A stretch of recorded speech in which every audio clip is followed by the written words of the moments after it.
Akashvani presents Morning News.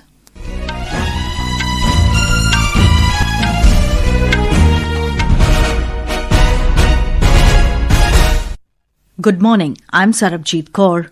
The headlines. Election Commission to conduct special intensive revision of electoral rolls in 12 states and union territories. Final voter list to be published on 7th February 2026. President Droupadi Murmu to deliver keynote address at 8th International Solar Alliance Assembly, New Delhi today. External Affairs Minister S. Jaishankar meets Prime Minister of Australia and New Zealand in Kuala Lumpur. Cyclone Montha likely to make landfall on Andhra Pradesh coast between Machilipattnam and Kalingapatnam near Kakinada tonight. 4-day-long Chhath Puja culminates with oblation to rising sun known as Usha Arghya. And India's Sujeet Kalkal bags gold medal at Under-23 World Wrestling Championships in Serbia.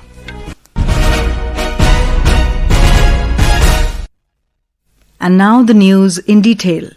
The Election Commission of India, ECI, will conduct the second phase of Special Intensive Revision, SIR, of electoral rolls across 12 states and union territories, with the final voter list to be published on February 7, 2026. Addressing a press conference in New Delhi, Chief Election Commissioner CEC Gyanesh Kumar said that the exercise will cover Andaman and Nicobar Islands, Chhattisgarh, Goa, Gujarat, Kerala, Lakshadweep, Madhya Pradesh, Puducherry, Rajasthan, Tamil Nadu, Uttar Pradesh and West Bengal. Printing and training will take place from 28th October to 3rd November, followed by a house-to-house enumeration from 4th November to 4th December. The draft electoral rolls will be published on 9th December 2025, followed by a claims and objection period from 9th December 2025 till 8th January 2026. For those people to whom notice would be sent, the hearing and verification period will take place from 9th December till 31st January 2026, with publication of final electoral rolls on 7th February 2026. President Droupadi Murmu will deliver the keynote address at the ongoing 8th session of the International Solar Alliance ISA Assembly at Bharat Mandapam in New Delhi today. Minister of New and Renewable Energy Prahlad Joshi will also address the inaugural session of ISA today. The 4-day global event is being attended by 124 countries and over 40 ministers across the globe. This event brought the global community together to deepen cooperation and accelerate solar adoption for a brighter and sustainable future. During the sessions, the member countries are reviewing progress, addressing challenges and aligning actions toward one vision, affordable solar energy for all. Details from our correspondent.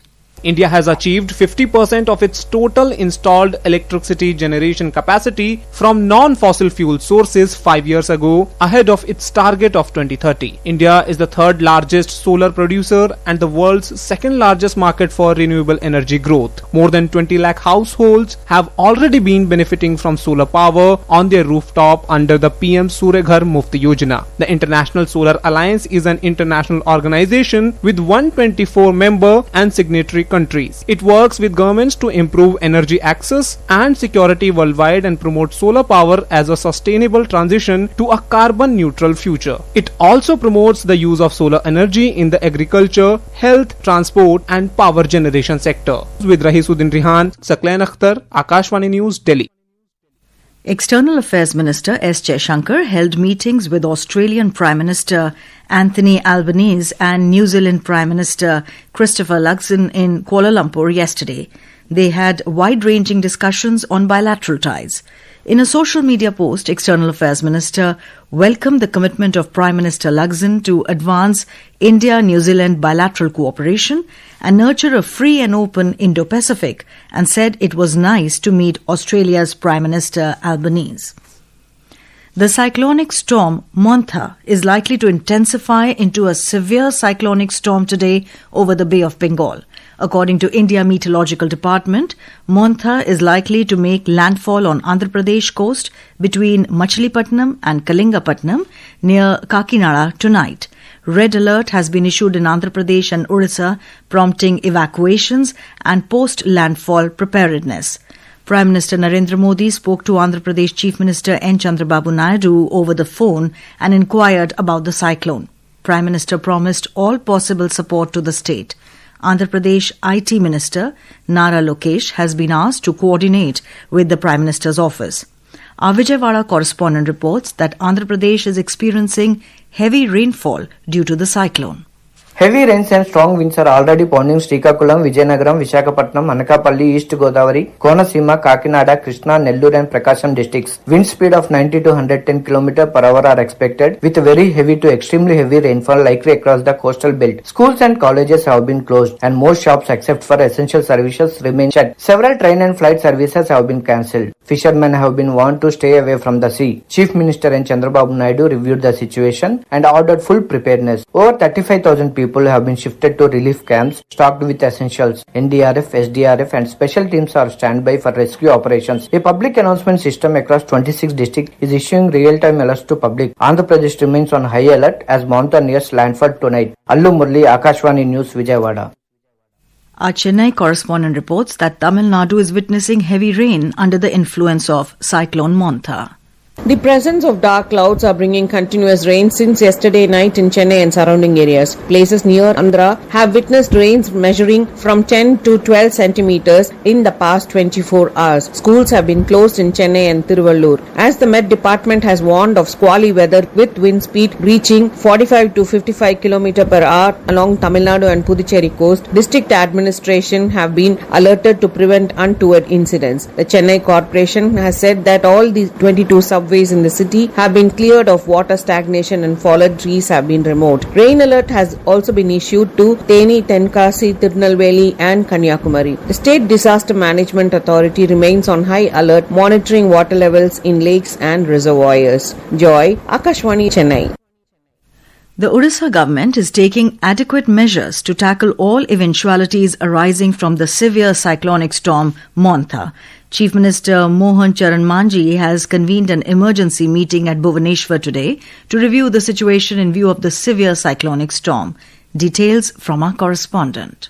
With an aim of zero casualty, the Odisha government has put all its focus for relief and rescue operations in Ganjam, Gajapati, Koraput, Nabarangpur, Malkangiri, Rayagada, Kalahandi, Nuapada districts of the state which are most likely to be affected due to severe cyclonic storm Montha. Schools and Anganwadi centers in 11 districts have been closed for at least 2 days from today, while hotels in the coastal town of Gopalpur will remain closed till 30th of this month. The Indian Railways have cancelled 32 trains as a precautionary measure. The state government is also ensuring power restoration, medical supply distribution, anti-venom availability and waterlogging management in the likely affected areas. Enough relief materials have been preserved in the cyclone relief centers. Rains continue to occur in Gajapati, Malkangiri and few other districts of Odisha since this morning under the impact of the severe cyclonic storm. Prakash Das, Akashvani News, Bhubaneswar.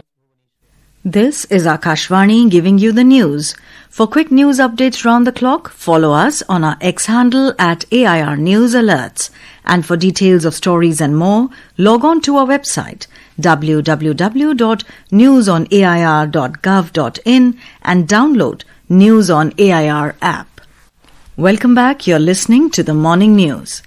The 4-day-long Chhath Puja culminated today with oblation to the rising sun known as Usha Arghya. Usha Arghya is considered the final and most significant ritual of the festival. On this day, devotees gather at rivers, ponds or water bodies to offer prayers to the rising sun, expressing deep gratitude and seeking blessings for health, prosperity and well-being. Once the final offering to the rising sun is made, devotees break their 36-hour-long fast by consuming prasad and water, a ritual known as Paran. This act marks the successful conclusion of the Chhath Vrat. In Bihar, devotees gathered at various river banks across the state, including Ganga, Gandak, Kosi, Bagmati and Kamla Balan, to offer prayers to the rising sun. We have more on this from our correspondent. Amid a reddish sky and a slight cold, millions of devotees standing waist deep water at different Chhath Ghats across Bihar offered Usha Arghya to the sun god. After the ritual of Paran, devotees performed prayers and broke their 36-hour-long rigorous fast, marking the completion of the sacred Nirjala Vrat or fast without water. Prasad was distributed among people at the Chhath Ghat. In the state capital Patna, lakhs of devotees offered Arghya to the sun god and Chhathi Maiya along the banks of Ganga river. In view of upcoming elections, voter awareness campaigns were also carried out at several Chhath Ghats through posters, hoardings, banners and video messages appealing to people to actively participate in the festival of democracy, the Bihar Assembly elections. Dharmendra Kumar Rai, Akashvani News, Patna. The GST Bachat Utsav kicked off on 22nd September as the Narendra Modi government slashed GST rates in many sectors across the country. Today, our correspondent brings a report on how the reduced GST rates on stationery items are helping citizens.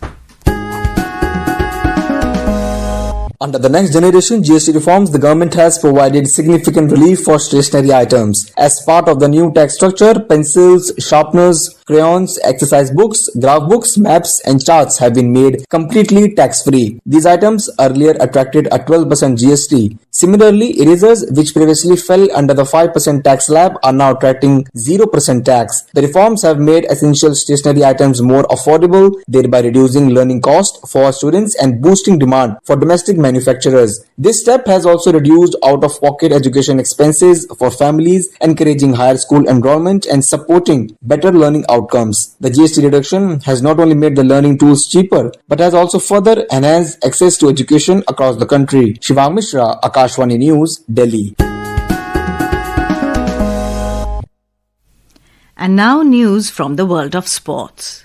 Indian wrestler Sujeet Kalkal won the gold medal in the men's freestyle 65 kg title clash at the Under-23 World Championships with a 10-0 victory over Uzbekistan's Umejan Chalolov in Serbia yesterday. The contest lasted 4 minutes and 54 seconds as the referee declared the Indian winner. It was victory by superiority for Kalkal, who dominated the title clash against his Uzbek opponent. Prior to this, Kalkal had never won a world title but had 2 Under-23 Asian titles and 1 Under-20 Asian Championship gold. In squash, reigning national champion Anahat Singh is set to face Belgian's second seed and defending champion Tini Gillis in quarterfinals of Canadian Women's Open in Toronto this evening. The match is expected to start at 5:30 p.m. IST. Earlier on Sunday, Anahat defeated world number 20 Melissa Alves of France to enter the quarterfinal. Aishwarya Rai Nigam, Sports Desk, Akashvani, Delhi.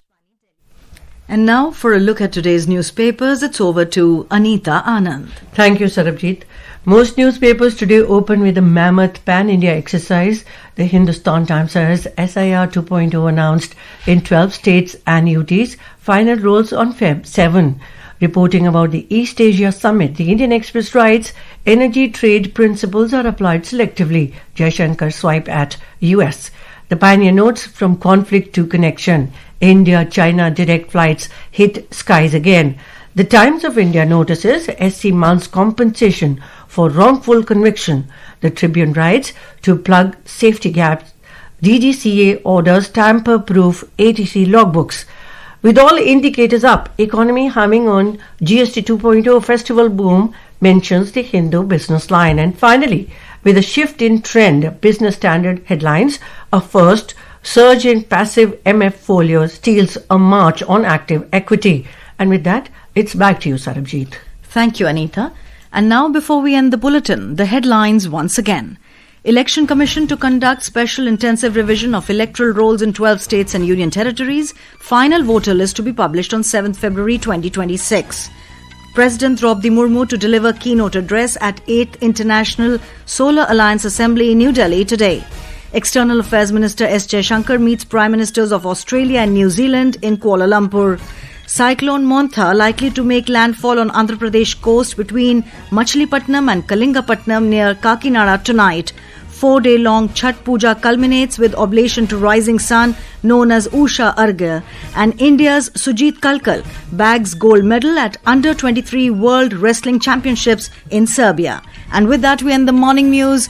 Have a nice day.